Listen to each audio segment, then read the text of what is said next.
কাঁদিস না, দেখ এই তো আমি তোর জন্য খাবার নিয়ে এসেছি। তুই এবারে অন্তত চুপ করে যা।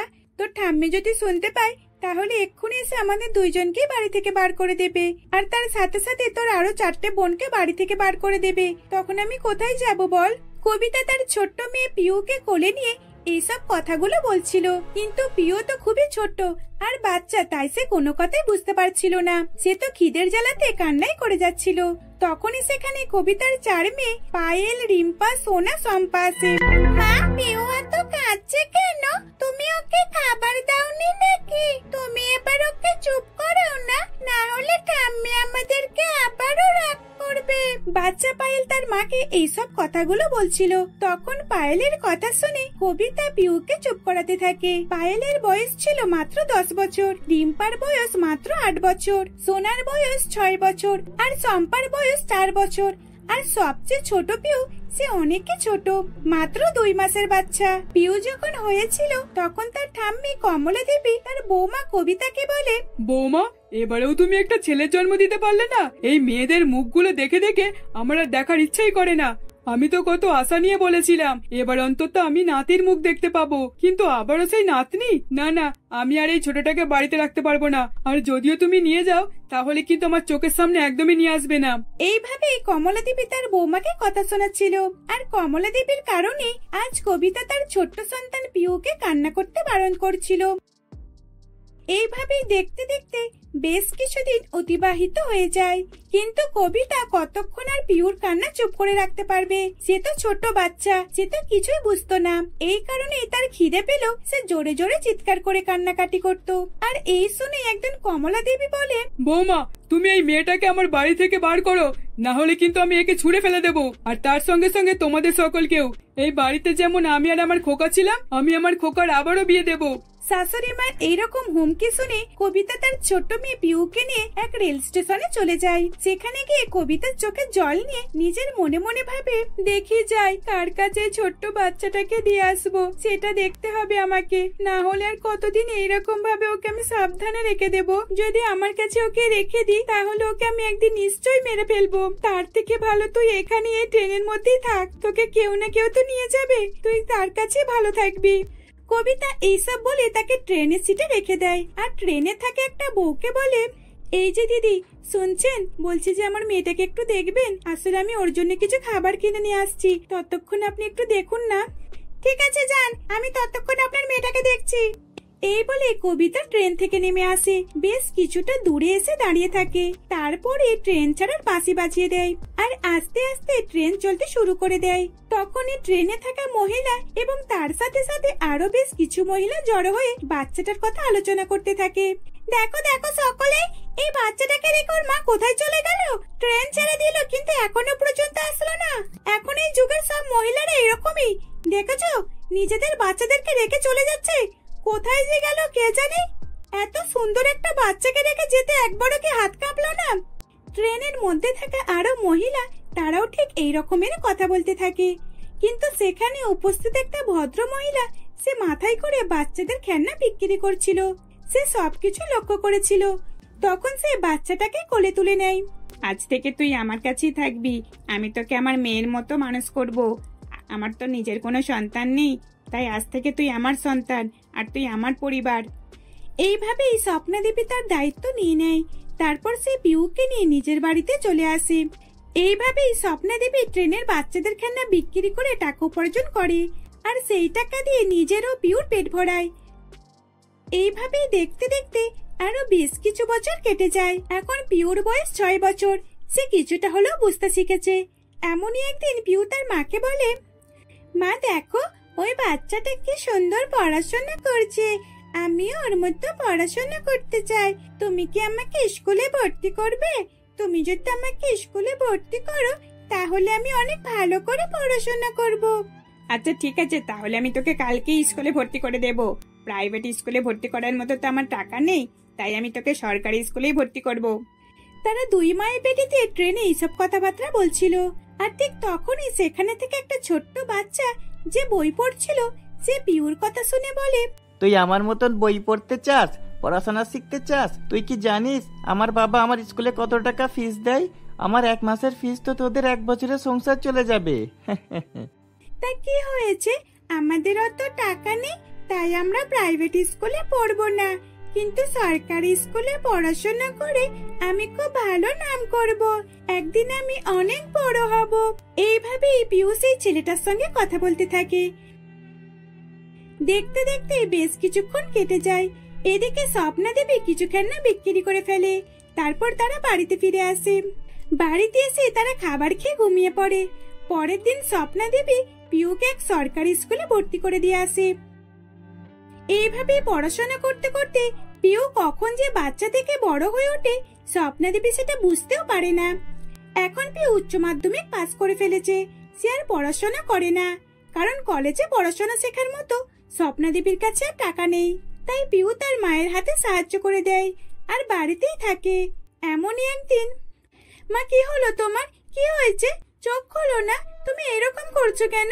তুমি তো আগে এরকম কখনোই করোনি, তাহলে আজকে কি হয়েছে তোমার? মাকে এরকম ভাবে ফেলে রাখলে চলবে না, যেমন করে আমাকে হসপিটালে নিয়ে যেতেই হবে। এই বলে পিউ তার মাকে তুলে হসপিটালে নিয়ে যায়।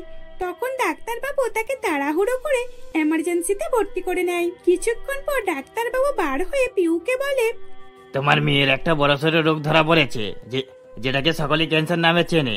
এটাকে ভালো করতে গেলে অনেক দিনই সময় লাগবে, তার জন্য আমাদেরকে এখন চিকিৎসা চালিয়ে যেতে হবে। কিন্তু এর মধ্যে তোমার মায়ের কিছু যদি হয়ে যায় তাহলে সেটা আর আমাদের কিছু করার নেই। এই বলে ডাক্তারবাবু সেখান থেকে চলে যায়। ডাক্তারবাবু স্বপ্না দেবীর চিকিৎসা শুরু করে দিয়েছিল। অনেক কম টাকা দেবার ফলে ডাক্তাররা খুবই অগ্রাহ্যি ভাবে স্বপ্না দেবীর চিকিৎসা করছিল। তাই বেশি দিন যেতে না যেতেই প্রায় 2 সপ্তাহের মধ্যে স্বপ্না দেবী মারা যায়।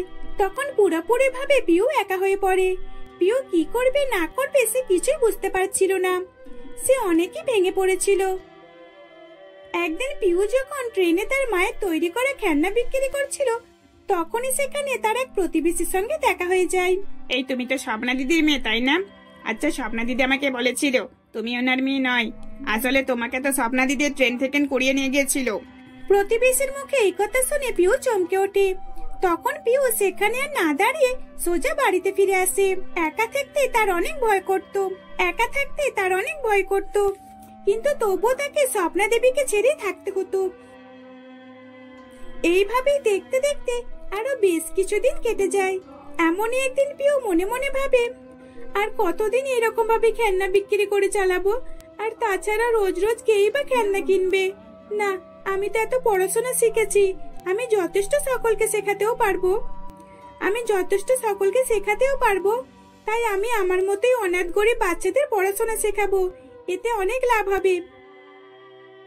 এই বলে পিউ ছোট্ট অনাথ বাচ্চাদের রেল স্টেশনে পড়াশোনা শেখাতে শুরু করে। বেশ কিছু বাচ্চা জোগাড় হয়ে যায়। এমনই একদিন সে যখন পড়াশোনা শেখাচ্ছিল, তখনই তার একটা স্টুডেন্ট বলে, এই রোদের মধ্যে পড়াশোনা করতে আমাদের অনেক কষ্ট হয়, তাই বলে কি একটু ছাওয়ার মধ্যে পড়াশোনা করলে তো ভালো হতো, তাই না? দিদি, আমার মাথায় একটা বুদ্ধি আছে। আমরা যদি ট্রেনের ভিতরে পড়াশোনা করি আর ট্রেন চলতে চলতে পড়াশোনা করি তাহলে তো অনেক ভালো লাগবে। তুমি আমাদেরকে ট্রেনের ভিতরে পড়াও না? স্টুডেন্টের কথা মতো পিউ তাদেরকে ট্রেনের ভিতরে পড়াশোনা করাতে লাগলো। কারণ পিউর কাছে কোনো স্কুল বা একটা নির্দিষ্ট কোনো জায়গা ছিল না, তাই তাকে ট্রেনের ভিতরে পড়াতে হতো।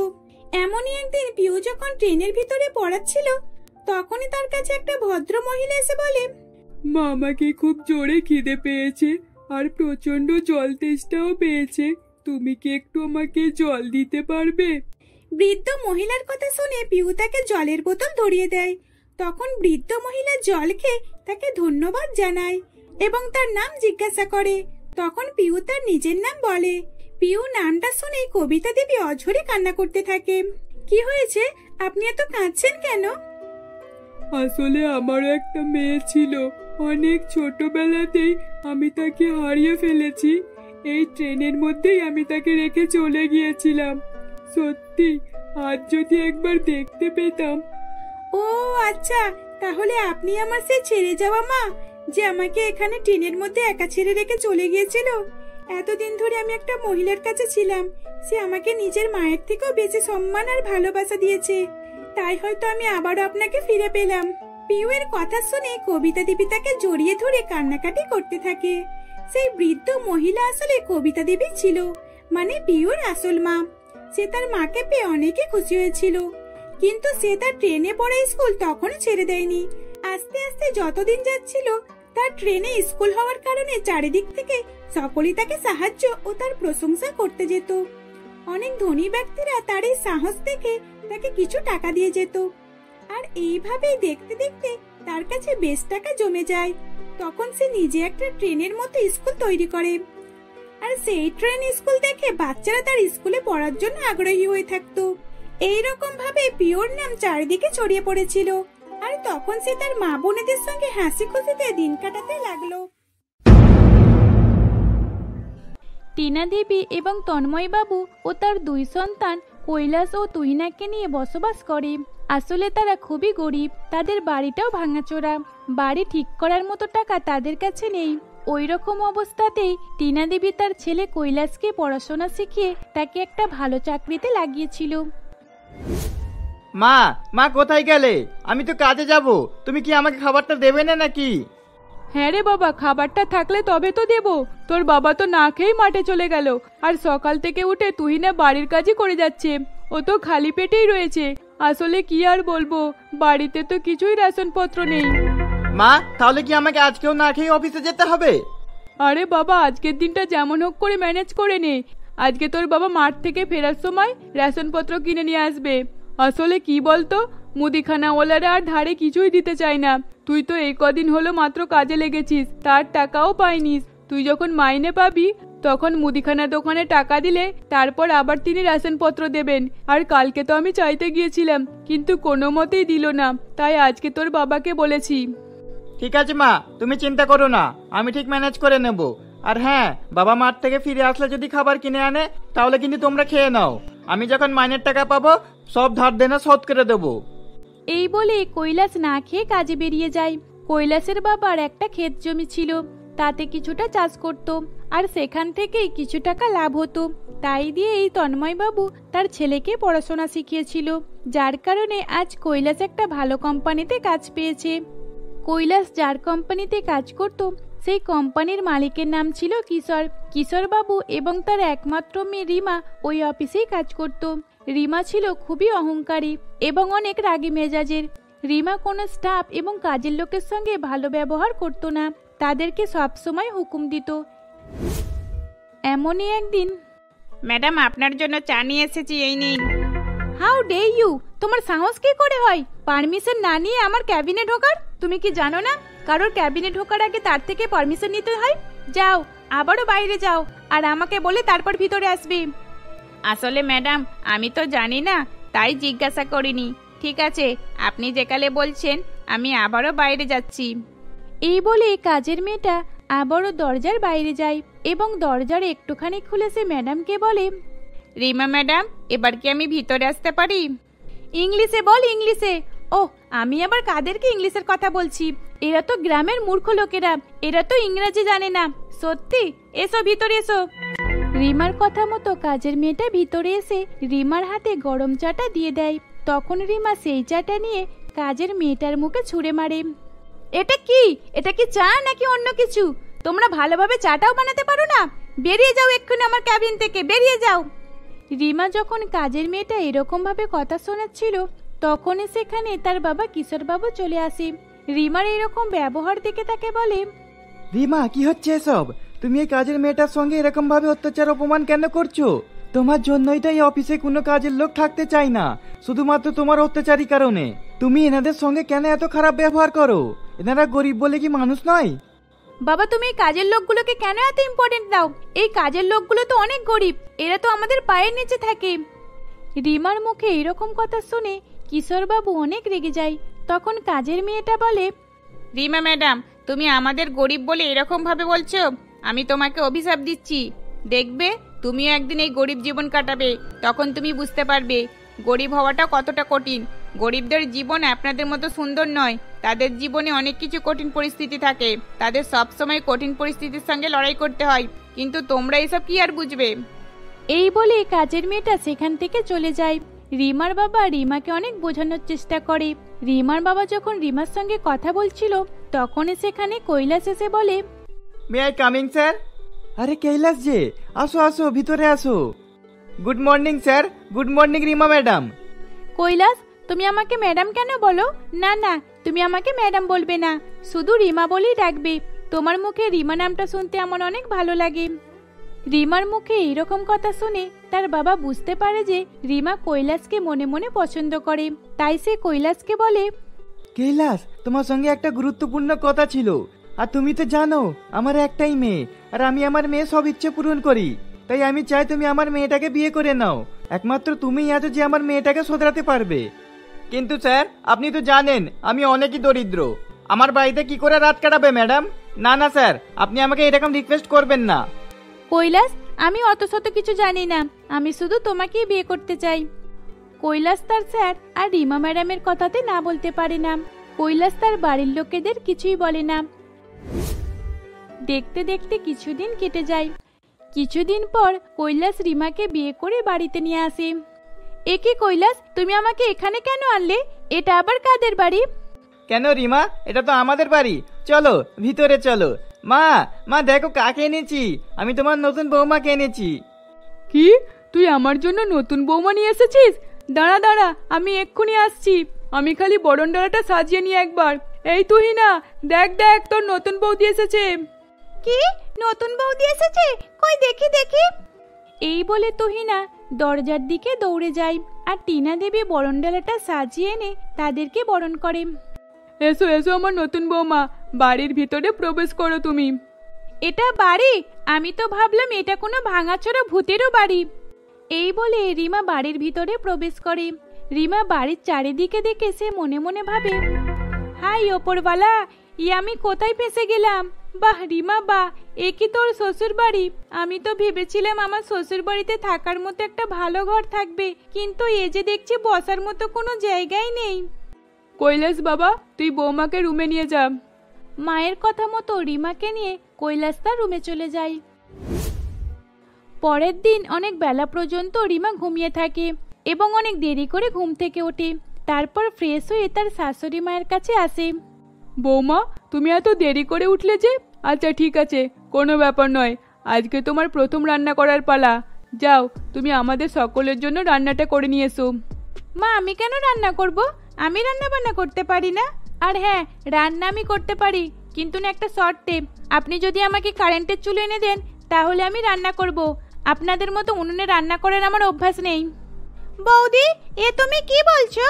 দেখো, ওগুলো তোমার বাবার বাড়িতে ছিল, কিন্তু এখন তুমি দরিদ্র পরিবারের বৌমা।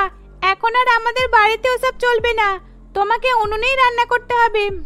এই তুই না, চুপ কর, তুই একদম কথা বলবি না। বৌমা আচ্ছা ঠিক আছে, তুমি আমার সঙ্গে চলো, আমি তোমাকে শিখিয়ে দেব। কি, তুমি আমাকে এত বড় কথা বললে? তুই না, যত বড় মুখ নয় তোমার তত বড় কথা। মা দেখলেন তো আপনার মেয়ে আমাকে কিরকম ভাবে কথা বললো। আমি রান্নাই করব না। এই বলে রিমা তার রুমে চলে যায়। এইরকম ভাবেই দেখতে দেখতে বেশ কিছুদিন অতিবাহিত হয়ে যায়। একদিন রিমা তার পুরানো কিছু শাড়ি নিয়ে তার শাশুড়ি মায়ের কাছে আসে এবং তার সামনে ছুঁড়ে দেয়। ওপ সরি, আমি তো বুঝতেই পারিনি যে আপনাকে লেগে যাবে। আচ্ছা শুনুন না, আমার ওইগুলো পুরাতন হয়ে গেছে, আর তাছাড়া আমি আর ওই শাড়িগুলো পরি না। আপনি তো ছেঁড়া শাড়ি পরেন তাই না? আমার এই শাড়িগুলো পরে নেবেন। রিমার এইরকম ব্যবহার দেখে কৈলাস বলে, রিমা, তোমার সাহস কি করে হলো আমার মায়ের সঙ্গে এরকম ব্যবহার করার? দেখো, এখন আর তুমি ধনী পরিবারের মেয়ে নাও, এখন আমাদের গরিব পরিবারের বৌমা তুমি।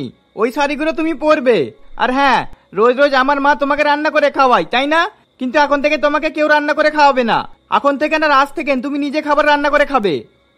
এই বলে কৈলাস সেখান থেকে চলে যায়। কৈলাসের কথা মতো রিমাকে তার মা খাবার দেয় না। রিমা বাইরে চড়া রোদ্দুরে বসে বসে কাপড় কাচতে থাকে আর রান্নাঘরে গিয়ে উনুনে ফুঁদিয়ে ফুঁদিয়ে রান্না করে, কিন্তু তার তখন অনেক জোরে খিদে পেয়ে যায়। দূর বাবার, ভালো লাগে না এই চুলোতে ফুঁদিয়ে ফুঁদিয়ে, আমার এত জোরে খিদে পেয়েছে। আর এই কৈলাসটা আমাকে খাবার না দিতে বলে চলে গেল। এখন যে আমি কি করব কি জানি।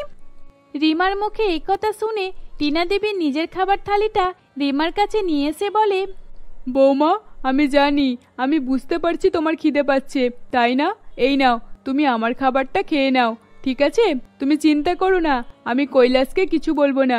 আর তোমার খুব গরম হচ্ছে তাই না? তুমি এদিকে উঠে এসো, আমি রান্না করে নেব। এই বলে টিনা দেবী উনুনের সামনে এসে বসে পড়ে আর রান্না করতে থাকে। তখন রিমা মনে মনে ভাবে, আমি আমার শ্বশুর শাশুড়ির পরিবারের উপর কতই না অত্যাচার করেছি, কিন্তু এনারা আমাকে কত ভালোবাসে। আজ আমার এইরকম অবস্থা দেখে মা নিজের খাবারটা আমাকে দিয়ে দিল। আমার এইরকম কাজ করাটা একদমই উচিত হয়নি। এইভাবেই রিমা তার নিজের ভুল বুঝতে পারে। পরের দিন সকাল সকাল রিমা তাড়াতাড়ি উঠে পড়ে আর উঠে বাড়ির সমস্ত কাজ করতে থাকে এবং সকলের জন্য চা বানিয়ে তাদেরকে দেয় আর সকলের কাছে ক্ষমাও চায়। আর এইরকম ভাবে তারা হাসি খুশিতে দিন কাটাতে থাকে।